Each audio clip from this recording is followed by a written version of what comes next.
एक दफ़े एक शख्स ने अपने बगीचे में 2 बीज बोए। एक बीज लेमन और दूसरा खजूर का था। वो उन्हें रोज़ाना पानी देता, उनकी देखभाल करता। एक दिन लेमन का बीज खजूर की गठली से बोला कि हमारा मालिक हमारा बहुत ख्याल रखता है, लिहाजा हमें भी जल्द पौधा बनकर उसे फल देना चाहिए। खजूर की गठली फ़कत मुस्कुराई लेकिन कुछ जवाब न दिया। खैर, चंद हफ्तों बाद लीमू का एक नन्हा सा पौधा ज़मीन से बाहर निकल आया, लेकिन खजूर की गठली अभी यूं ज़मीन में दबी हुई थी।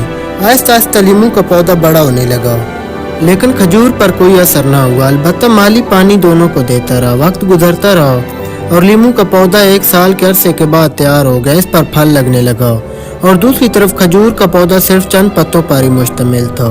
खैर, लीमू का पौधा जब फलों से लद गया तो वो खजूर के पौधे से तंज करने लगा कि अभी तक चंद पत्तों के अलावा तेरे पल्ले कुछ भी नहीं। देख, मैं अपने मालिक के लिए फलों से लदा हुआ हूँ। खजूर का पौधा फ़कत मुस्करा देता और कुछ भी ना कहता। अलबत्ता वो अपनी जड़ों को ज़मीन में फैलाता रहा, मजबूत करता रहा, क्योंकि उसे बहुत ऊपर बुलंदी तक जाना था। लिहाजा इसका ज़्यादातर ध्यान अपनी जड़ों पर था, जबकि लीमू के पौधे की जड़ें ज़्यादा गहरी नहीं थीं और ना ही मजबूत थीं, क्योंकि वो चंद फीट तक ही रहना था। खैर, अपनी जड़ों को गहरा और मजबूत करने के बाद खजूर का दरख्त अब ऊपर की जानिब बढ़ने लगा। साल साल वो ऊपर ही ऊपर उठता गया। लीमू का पौधा जो शुरू में अपनी शाखों और फलों पर इतराता था, अब वो उसे देखते ही रह गया। वो देखते ही देखते 30 फीट की हाइट तक जा पहुंचा। हर साल लीमू के पौधे के पत्ते झड़ते, हवा तेज आती तो इसका फल गिर जाता और कभी कभी तो शाखें भी टूट जाती, जबकि इसके मुकाबले ना तो आज तक खजूर का कोई पत्ता टूटा था और ना ही कभी इसका फल पके बगैर गिरा था। अब वो लीमू जिसने बाजार छोटी सी उम्र में कामयाबी और मुराद पा ली थी, खजूर के इस बुलंदो बाला पेड़ के सामने छोटा और शर्मिंदा था। तो दोस्तों, क्या समझे आप? क्या ये खजूर का दरख्त या लीमू का पौधा, कौन बेहतर रहा? किसका सफर बेहतरीन था?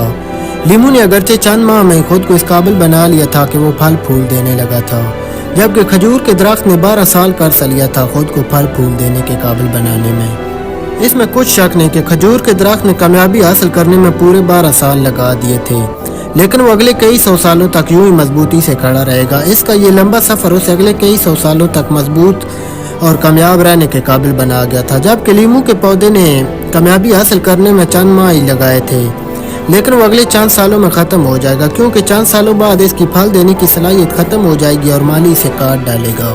दोस्तों, ज़िंदगी में कामयाब होना बड़ी बात नहीं, बल्कि अपनी कामयाबी को बरकरार रखना बड़ी बात है। तो दोस्तों, अगर आपको भी ऊंचाई तक जाना है और अपनी सक्सेस को मजबूत, पायदार और देरपा बनाना है, तो अपनी जड़ों को मजबूत करें। वो बुलंदी जो आपका ख्वाब है, इस तक जाने और वहाँ जम कर खड़े रहने के लिए अपनी स्किल्स को बढ़ाएं, ज़्यादा से ज़्यादा स्किल्स सीखें, इन्हें इम्प्रूव करें, क्योंकि इस मॉडर्न एज में डिग्रियों से ज़्यादा स्किल्स को अहमियत दी जाती है। इस मॉडर्न एज में कौन सी स्किल्स सीखनी चाहिए और कैसे सीखें, इसके मुतालिक बहुत सारा मवाद वीडियोज़ की शक्ल में मैंने अपने यूट्यूब चैनल पर अपलोड कर रखे हैं, आप इसका मुताला कर सकते हैं। खैर, ये स्टोरी जो मैंने आपको अब सुनाई है, इसका मकसद तो ये था कि चाहे अपने गोल्स, अपनी मंजिल तक पहुँचने में देर लगा देना कोई बात नहीं, लेकिन अपनी जड़ों और अपनी बुनियादों को इतना मजबूत रखना कि किसी कबाब भी आपको अपनी जगह से हिला या हटा ना सके। मेरा मतलब क्या है या मैं क्या कहना चाहता हूँ, वो इस स्टोरी में समझाने की कोशिश करता हूँ। दोस्तों, दुनिया के फेमस आर्टिस्ट पाब्लो पिसाको को तो आप जानते ही होंगे। वो एक दिन एक रेस्टोरेंट में बैठे हुए थे तो अचानक वहाँ एक लड़की आई जिसने उन्हें पहचान लिया।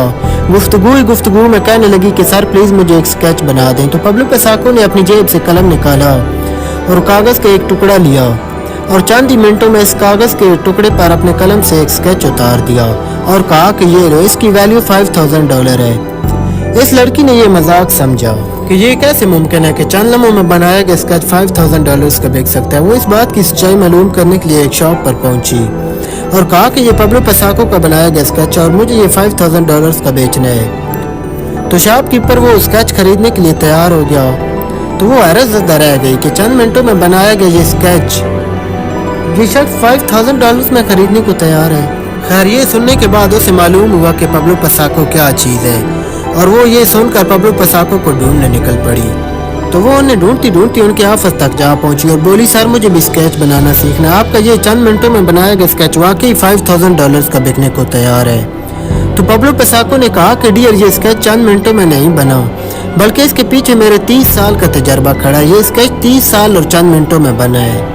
दोस्तों, ठीक पाब्लो पिसाको की तरह जो लोग आज हमें कामयाब नजर आते हैं, जिनकी जिंदगी पर हमें रश्क आता है, उनकी कामयाबी चंद लम्हों या चंद दिनों की नहीं होती, बल्कि इसके पीछे उनकी जिंदगी के कई साल छुपे होते हैं। जो दरख्त बड़े मजबूत और कदावर होते हैं उन्होंने अपनी जड़ों को मजबूत करने में एक वक्त लगाया हुआ होता है। तो दोस्तों याद रखना, जिंदगी में शॉर्टकट कामयाबी के पीछे मत भागना, क्योंकि शॉर्टकट कामयाबी शॉर्ट टाइम के लिए होती है। कुछ वक्त ज्यादा लगा लेना, कुछ मेहनत ज्यादा कर लेना, लेकिन एक पायदार मुस्तकबिल की बुनियाद रखना। तो दोस्तों आज की इस वीडियो का मैसेज ये था कि आपको किसी की शॉर्टकट कामयाबी से मुतासर नहीं होना, बल्कि अपने जहन में ये बात रखनी है कि मैं इस शख्स को अपनी पायदार जीत से मुतासर करूंगा। तो आपको लाइफ में क्या गोल्स अचीव करने हैं, आपको क्या बनना है, ये फैसला तो यकीनन आपने कर ही रखा होगा। बस अब आप खुद को खजूर के दरख्त की तरह मजबूत करें और रास्ते में आने वाले लीमू और माल्टों से मुतासर हुए बगैर अपने गोल्स पर फोकस करें और अपनी जीत के लिए मेहनत करें। तो दोस्तों वीडियो का आखिर तक मुताला करने के लिए शुक्रिया। I can not need your like, share and subscribe. I can need only your feedback in comment section. तो नीचे दिए गए कमेंट सेक्शन में अपनी राय का इज़हार ज़रूर करें और मुझे मोटिवेट करने के लिए खूबसूरत सा जुमला भी ज़रूर टाइप करें। Thank you.